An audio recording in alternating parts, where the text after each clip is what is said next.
अलीपुर नाम का एक गांव था जहां लीला अपने बेटे और बहू के साथ रहा करती थी। लीला के बेटे और बहू की कुछ दिनों पहले ही शादी हुई थी।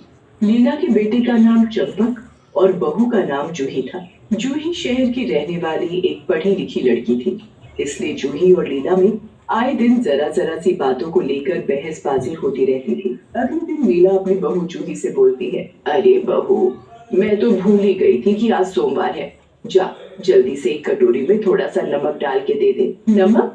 किस लिए माँ जी? अरे नदी के पास एक बरगद का पेड़ है, वहाँ पर ही ये नमक चढ़ाने जा रही हूँ। अब जा, जल्दी से मुझे कटोरी में नमक डाल कर दे। जूही माँ जी को कटोरी में नमक डाल कर दे देती है।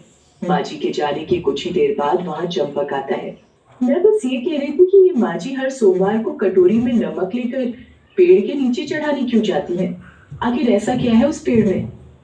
अरे उस पेड़ पर एक चुड़ैल रहती है, इसलिए माँ ही नहीं बल्कि गांव के सभी लोग हर सोमवार को वहां पर नमक चढ़ाने जाते हैं।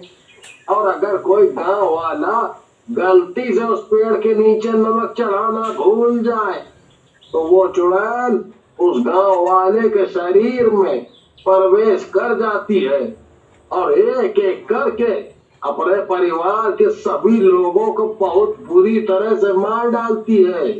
और जिसके शरीर में वो चुड़ैल होती है, आखिर में उसे भी जिंदा नहीं छोड़ती। हाँ। अरे, ऐसा भी भला कहीं होता है? ये गांव वाले भी ना बस कई सुनी बातों पर विश्वास कर लेते हैं, और वैसे भी भूत चुड़ैल जैसी कोई चीज नहीं होती। अरे भाग्यवान, ये कोई कही सुनी बात नहीं है। सभी गांव वालों ने अपनी आंखों से उस चुड़ैल को देखा है। अजी, मैं नहीं मानती ये सब। कुछ दिन हो जाते हैं तभी जूही को याद आता है कि आज सोमवार है और माँ जी ने उसे नमक चढ़ाने को कहा था। जूही कटोरी में नमक लेकर जाती है और देखती है कि गांव की बहुत सी औरतें उस पेड़ के नीचे नमक चढ़ा रही हैं। हे भगवान, ये गांव के लोग सच में कितने अंधविश्वासी हैं। और ऐसा बोलकर जूही बिना नमक चढ़ाए ही वहां से आ जाती है। मैं भी तो देखूं आखिर कौन सी चुड़ैल है जो लोगों को बुरी तरह से मार डालती है। जूही, तुमने पेड़ के नीचे नमक तो चढ़ा दिया था ना? नहीं, मैंने कोई नमक नहीं चढ़ाया। और देखो, सुबह से शाम हो गई, मैं तो बिल्कुल पहले जैसी हूँ। मैंने तो पहले ही कहा था ये सब अंधविश्वास की बातें हैं। अब आप ही बताओ, क्या आपको मेरे ऊपर कोई चुड़ैल का साया दिख रहा है? हे भगवान, ये तूने क्या कर दिया बहू। अब वो चुड़ैल किसी को नहीं छोड़ेगी। अरे बेटा चंपक, रात होने वाली है। ये चुड़ैल बने इससे पहले इसे जल्दी से इसके कमरे में बंद कर दे, नहीं तो हम दोनों को जान से मार डालेगी। फिर चंपक जल्दी से जूही को उसके कमरे में बंद कर देता है। अच्छा, ये क्या कर रहे हो आप? मैं तो आपकी पत्नी जूही हूँ, कोई चुड़ैल नहीं। रात होते ही जूही के शरीर में चुड़ैल आ जाती है और जूही जोर जोर से चिल्लाने लगती है और जोर जोर से दरवाजा खटखटाने लगती है। अब जूही का शरीर पूरी तरह से एक चुड़ैल के रूप में बदल चुका था। ए बुढ़िया, दरवाजा खोल, नहीं तो तेरा वो हाल करूंगी कि तूने सपने में भी कभी नहीं सोचा होगा। हे भगवान, ये तो चुड़ैल बन गई। अब क्या होगा?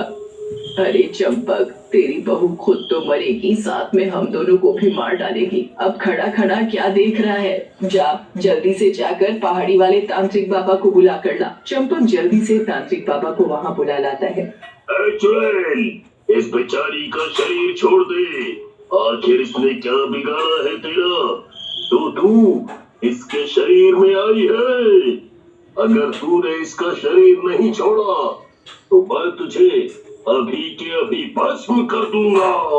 तभी तांत्रिक बाबा और चंपक मिलकर चुड़ैल को रस्सी से बांध देते हैं। तांत्रिक बाबा जल्दी से मंदिर की भभूत को चुड़ैल के मुंह में डाल देते हैं। भभूत के मुंह में जाते ही चुड़ैल जूही के शरीर से निकल जाती है और राख बनकर हवा में उड़ जाती है।